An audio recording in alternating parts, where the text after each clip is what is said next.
I would like, if I may, to take you on a strange journey, where time is fleeting and madness takes its toll. But listen closely, not for very much longer. I've got to keep... Yeah, we're doing the Rocky Horror Show. Yes, we are talking about one of the most cultiest things I've ever come across, celebrating the science fiction, B-movies, and 50s rock and roll with the simple set of a young, ordinary couple... Ish. ...named Brad Majors... Asshole! ...and his fiancée, Janet White. Slut! As they travel to meet an old friend, but their car breaks down, and as a storm is raging outside, they seek help at a Frankenstein-looking castle and come across a sweet transvestite. From transsexual Transylvania. Ha ha! Sorry. Named Frankenfurter, who invites them up to his lab. To see what's on the slab. Sorry. To witness the creation of Rocky Horror, and the rest of the story is their encounters with these characters.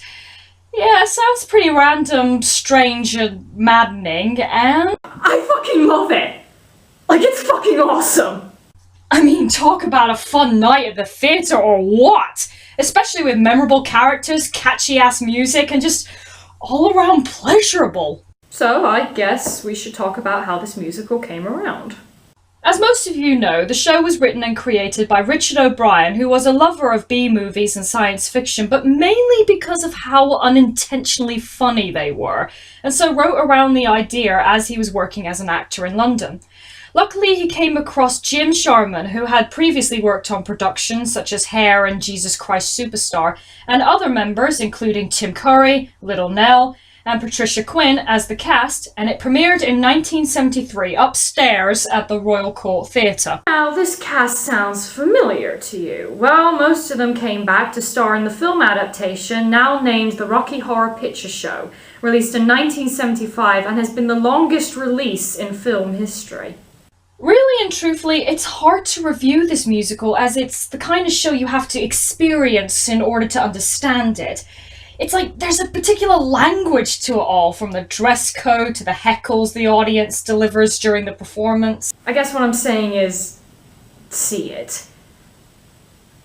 But I think the big question is, why is this musical so goddamn popular? I mean, everyone goes nuts over it. Well, for me personally, it's three things. First off is the music. While 50s style rock and roll is not a style for everyone, the music from Rocky Horror is just so recognizable. So many people who haven't seen or perhaps heard of the show know about the time warp as well as the dance. I think the reason so many people love the music is that it's very different from your typical musical. And the same could be said for the characters. Sure, the character list in the opening credits seem to stick them into the traditional storytelling of science fiction movies, which could be why the song Science Fiction Double Feature references so many films, as though it prepares the audience for a typical B-movie style. Frank as the mad scientist, Brad and Janet as the heroes, Rocky as the creature, etc. But yet, as the show continues, and the more we know the characters, we seem to break the mold, to the point where the audience supports the villain, which is Frank, and the so-called, and not so much the so-called heroes, Brad and Janet. Our creature is a muscular man with blonde hair and a tan. And our servants become the new commanders. So really, Rocky Horror is a show that breaks the tradition of what people expect, and this is why I believe so many are in love with this show, as it breaks traditional stuff and lets them be free. They're able to express themselves in a way society would judge upon, and it's pretty much what happens to our main couple.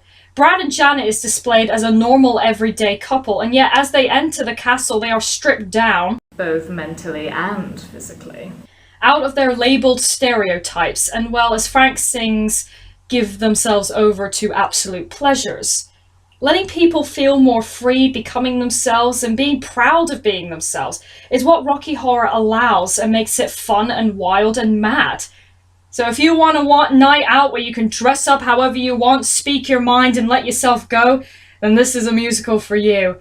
And just have a riot of a time.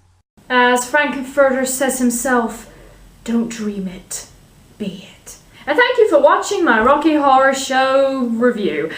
And, well, considering I've already talked about a cult musical that celebrates the B-movie style science fiction, I think I might continue that in the next review.